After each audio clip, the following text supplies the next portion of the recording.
Bonjour, bienvenue à la télé du Meeple. Mon nom est Martin et aujourd'hui, je vous présente comment organiser le jeu sur les traces de Darwin. Qu'est-ce qui est intéressant sur les traces de Darwin? C'est un jeu de sélection de tuiles et de collection d'ensemble qui pourrait sembler très banal, mais il y a des objectifs de fin de partie que vous avez déjà, vous pourrez en acquérir d'autres. Il y a tout ce qu'un gros jeu nous offre dans une très petite expérience très rapide et ça permet d'initier souvent les gens à des plus gros jeux parce qu'ils vont reconnaître des mécanismes. Entre autres, reconnaître les mécanismes pour changer les règles des jeux. Alors, si c'est une petite plaquette de 3 tuiles par 3 tuiles, le bateau se déplace autour. Si vous prenez la tuile à côté du bateau, qui est la tuile 1, il va avancer de 1 pour le prochain joueur. Si vous prenez la tuile 2, il avance de 2. La tuile 3, il avance de 3. Alors, mais vous avez des petits jetons qui vous permettent de corriger le tir, c'est-à-dire que, bon, c'est pas tellement la colonne ou la rangée que vous auriez aimé, parce que le bateau fait le tour constamment. Alors, vous pouvez, avec vos guides, dépenser un guide pour avancer ou reculer de 1. Alors, c'est très ingénieux, c'est très bien fait, mais c'est une boîte où il y a beaucoup de cartons, il y a beaucoup de choses à organiser, pas organiser, mais il y a peu de choses à organiser, mais il y a beaucoup d'espace libre. Puis comment on fait pour bien analyser la situation, puis se faire un rangement qui ne bougera pas. Alors, on regarde ça ensemble, puis je vous présente le tout.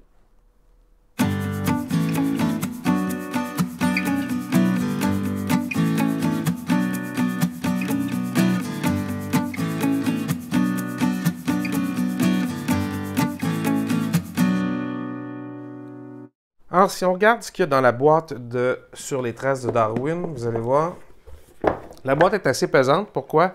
Parce que, outre des notes historiques et le livre de règles, il y a beaucoup de plateaux. Alors, vous avez le plateau commun, ici. Et vous avez, qui est la fameuse map. Et on ne va pas jouer sur ce côté-là, on va jouer sur ce côté-là, où on va déposer les tuiles à aller chercher. Et chaque joueur a un plateau individuel comme ça pour prendre des notes. Alors, c'est vrai, ben, prendre des notes, en fait, c'est de déposer des tuiles là, de toutes sortes. C'est une façon de laisser des traces de ce qu'on fait. Vous avez toute la rangée de tuiles ici. Puis vous avez des tuiles comme ça ici dans le coin. Un jeton Darwin. Le petit meeple du bateau, le Beagle. Alors, moi, je l'aime beaucoup. C'est très joli, ça. Vous avez un petit livret de pad. Et vous avez un sac qui n'a pas de fonction précise, mais qui peut servir à mettre tout plein de tuiles là, qui sont dans le jeu. Fait qu'est-ce que je veux garder ça comme ça, lousse. Mais clairement, ici, ça ne fonctionne pas à mon goût. Puis, il y a beaucoup d'espace qui fait que ça bouge énormément, tout ça. C'est pas très grave pour les plateaux de jeu ici, mais je pense que je vais faire des boîtes qui montent qui vont aller par-dessus, qui montent sur le côté pour ranger ces choses-là. Ça, je ne vais pas y toucher. Je vais peut-être devoir faire une petite boîte de stabilisation qui va servir à juste pas que ça bouge. Puis peut-être ici aussi. Je ne sais pas ce que je vais mettre dedans ou ce sera pour mettre un pion seul ou celui-là et lui. On verra de comment je sépare ça. Mais je vais aller faire des petits plans sur MakerCase, puis je découpe ça, puis je vous reviens pour vous montrer mon résultat. Alors, qu'est-ce que j'ai fait avec l'organisation sur les traces de Darwin? Ben, comme d'habitude, hein, on se sert du livre de règles et autres pour tenir le tout en place. Je vous enlève tout ça pour vous montrer comment j'ai pensé la chose. Alors, je n'ai rien changé au fond de la boîte. J'ai laissé les tuiles ici. Tous les plateaux de joueurs sont ici. Alors, ainsi que le plateau central. J'ai enlevé les tuiles qu'il y avait là pour faire une boîte de rangement de tuiles avec, comme je fais, un séparateur qui permet de les prendre facilement. Alors, à ce bout-là. J'ai mis ici d'autres petites tuiles 5 points qu'on peut acquérir dans le cours du jeu. Et ici, dans le même format, j'ai fait 2 fois la même boîte, si vous voulez, j'ai mis les petits jetons guide et les jetons boussole. Vous voyez que mes boîtes sont grosses pour ce qu'il y a dedans. Mais le souci ici, c'était que tout reste en place quand on ferme. Alors, les boîtes sont un peu plus hautes que nécessaire, mais c'est une question de rangement. Ici, j'en ai fait un qui était assez grand pour accepter le petit pad de scoring, puis un crayon.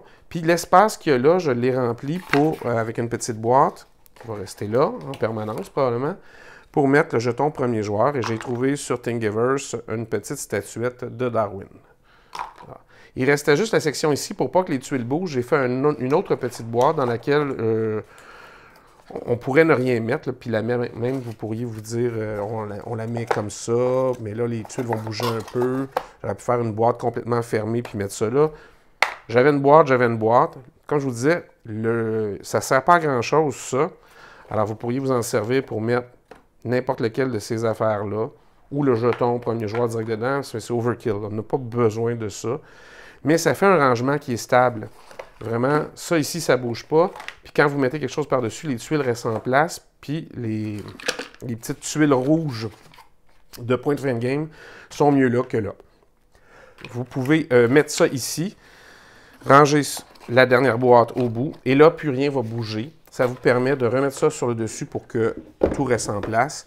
Et peu importe comment vous rangez vos jeux, ben, tout reste au même endroit. C'est toujours mon plus grand souci quand je transporte mes jeux. Alors, c'est comme ça que j'ai fait. Alors, sur les traces de Darwin, un excellent jeu. Ça se joue en une demi-heure. C'est limite un filler.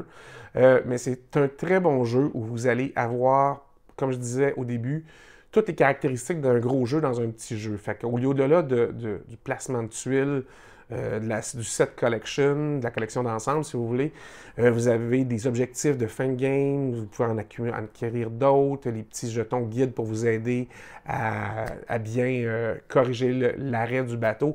C'est bien intéressant comment c'est fait. Vous avez vu, il y avait comme beaucoup de gros plateaux qui prennent de l'espace.